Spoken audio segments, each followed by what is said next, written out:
नमस्कार महाराष्ट्र. आजच्या special bulletin मध्ये तुम्हा सर्वांचं हार्दिक स्वागत करते. तर मंडळी, आज आपल्याला पुन्हा भेटायला येत आहेत महाराष्ट्रातील प्रत्येक घडामोडीवर थेट भाष्य करणाऱ्या आणि सत्य जरा जास्तच खोलवर जाऊन उघड करणाऱ्या आम्हा पत्रकारांच्या लाडक्या राऊत मावशी. अगं बाई बाई बाई बाई, नमस्कार नमस्कार नमस्कार. पुन्हा एकदा लोकशाही मराठीवर यायची संधी मिळाली, कसलं भारी वाटतंय मला. नमस्कार महाराष्ट्र, नमस्कार राऊत मावशी. मागील एपिसोड प्रमाणे हा एपिसोड देखील तुम्ही तुमच्या शाब्दिक फटकेबाजीनं गाजवाल यात तीळ मात्र शंका नाही. अगदी बरोबर बोललीस ब.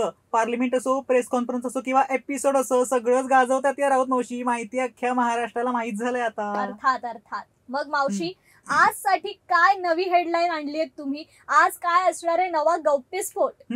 अगं बाई, तुमच्या हेडलाईन्स मिळवायला तुम्ही समर्थ आहात की? पाहिलंय, अख्ख्या देशाने पाहिलंय काय घडलं या आठवड्यात ते. अगं म्हणजे काय, खुशाल जिवंत माणसाला काळाच्या पडद्यात टाकलं की तुम्ही लोकांनी. मी सांगते, एक दिवस की नाही अशा खोट्या बातम्या देणाऱ्यांना त्याच पडद्यात टाकून चांगलं बुकललं पाहिजे. राऊत मावशी, तुमचा मुद्दा लक्षात येतोय आमच्या, पण आम्ही ती बातमी तशी नव्हती दाखवली. अगं तुमच्याबद्दल नाही म्हणते मी, इतरांचं म्हणते. अगं मला एका प्रश्नाचं उत्तर दे. माणसाला मृत घोषित करण्याचं काम कोणाचं आहे? डॉक्टरांचं की मीडियाचं? डॉक्टरांचं. अगं मग निदान एकदा विचारायचं तरी डॉक्टरांना. या मीडियाच्या नो बॉल मुळे देशाचे डिफेन्स मिनिस्टर क्लीन बोल झाले ना. बिचारे या डिफेन्सच्या नादात एवढे मग्न होते की विसरूनच गेले देशात काय चाललंय. खुशाल जिवंत माणसाला ट्विटरवर श्रद्धांजली देऊन मोकळे झाले. त्यांच्यामुळे आता त्या बसंतीला यावं लागलं की नाही हातात चाबूक घेऊन.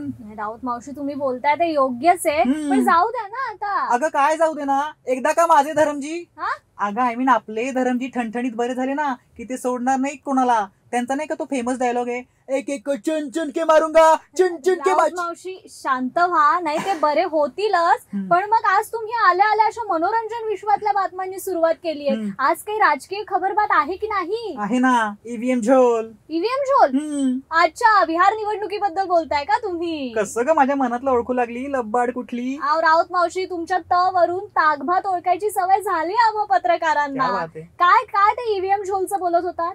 अगं तुला काय सांगू, आता शेवटी यांनी ईव्हीएमचा झोल करून ना बिहारची निवडणूक सुद्धा जिंकली. आता मला त्या चालू प्रसाद यांना बिहारला जाऊन भेटावं लागेल सांत्वन करायला. राऊत मावशी, कधीतरी जनमताचा आदर करावा असं नाही वाटत का तुम्हाला? म्हणजे काय म्हणायचंय तुला? अगं जनमत आमच्याच बाजूने, माहिती अख्ख्या महाराष्ट्राला. तुला म्हणून सांगते, हे सगळं ना त्या कमळाबाईचं आणि निवडणूक आयोगाचा हातात हात घेऊन जे काय राष्ट्रीय कार्य सुरू आहे ना त्याचे परिणाम आहे ते सगळे. भोगा आता भोगा. राऊत मावशी, पण तुम्ही जिंकलात की सारं काही अलबेल असतं आणि हारलात की ईव्हीएम झोल. म्हणजे असं काय वाटतं तुम्हाला सारखं? आम्ही नाही बोलणार. राऊत मावशी, आम्ही नाही बोलणार. मला बोलायचंच नाही. हा विषय काय काढला तू मध्ये? मी नाही बोलणार. राऊत मावशी, असं काय करताय? लाईव्ह सुरू आहे आपलं. अगं बाई, लाईव्ह सुरू आहे, विसरलेच मी. माझी साडी वगैरे नीट आहे ना, सांगत जा की मला लाईव्ह. अगं बाई, इतक्या वेळा मी इकडे येऊन गेले, तुला भेटून गेले, पण एका शब्दाने विचारलं नाही मी तुला, काय लग्न झालंय का तुझं? राऊत मावशी, काय बोलताय हो तुम्ही? आता राजकारणाच्या विषयावरून थेट तुम्ही लग्नाच्या विषयात कुठे घुसताय? अगं घुसत वगैरे काही नाही मी, पण सध्या हा मुद्दा ना महत्वाचा आहे महाराष्ट्रासाठी म्हणून. अगं काय सांगू तुला, अनेक तरुणांना मला लग्नासाठी फोन करतायत. म्हणजे मला लग्नासाठी नाही, त्यांच्या लग्नासाठी मला फोन करतायत की राऊत मावशी आमचं लग्न जुळून द्या, आमचं लग्न जुळून द्या. त्या सगळ्या तरुणाच्या लग्नाची जबाबदारी आहे माझ्या खांद्यावर.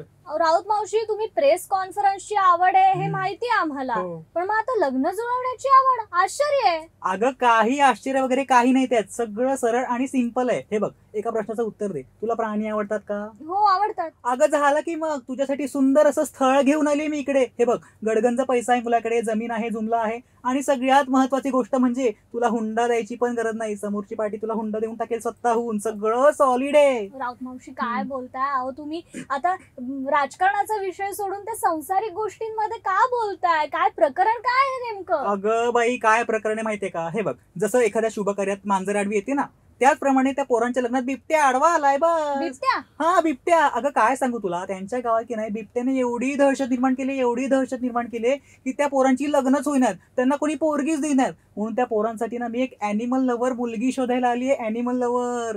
राऊत मावशी, अॅनिमल लव्हर आणि वाईल्ड अॅनिमल लव्हर मध्ये फरक असतो. अगं काही फरक वगैरे नसतो ग. हे बघ, अॅनिमल तो शेवटी अॅनिमलच असतो. तुम्हाला लगेच सुद्धा बायोडेटा पाठव, तुझी चांगली सोयरीक जुळवते मी, छान सुखाने संसार करशील तू, चांगली सोयरीक जुळवून देते मी तुझी. राऊत मावशी, पण आता पण नाही ना, बिन नाही. हे बघ, पाळला तर जंगली सुद्धा पाळी होतो, लक्षात ठेव. तुझा लगेच बायोडेटा पाठवून दे. खूप काम आहेत मला, सगळ्या पोरांची लग्न जुळवायची आहेत मला. असं येते. हा, बाय बाय बाय बाय, नमस्कार. मला आठवणीने सुद्धा बायोडेटा पाठवा. Bye bye bye bye. तर मंडळी, आता या तरुणांची सोयरीक जुळो न जुळो, पण नेहमीप्रमाणे आम्हा पत्रकारांची आणि राऊत मावशींची सोयरीक तर जुळलेली आहे. आणि हो, जाता जाता इतकंच की आता त्या बिबट्याच्या दहशतीमुळे वेटिंग लिस्टवर असणाऱ्या या तरुणांची लग्न लवकरात लवकर जुळो अशी अपेक्षा व्यक्त करते आणि तुर्तास आजच्या या एपिसोडमध्ये इथेच थांबते. पुन्हा भेटूयात एका नवीन विषयासह राऊत मावशींसोबत. तोपर्यंत तुम्ही कुठेही जाऊ नका, पाहत रहा लोकशाही मराठी.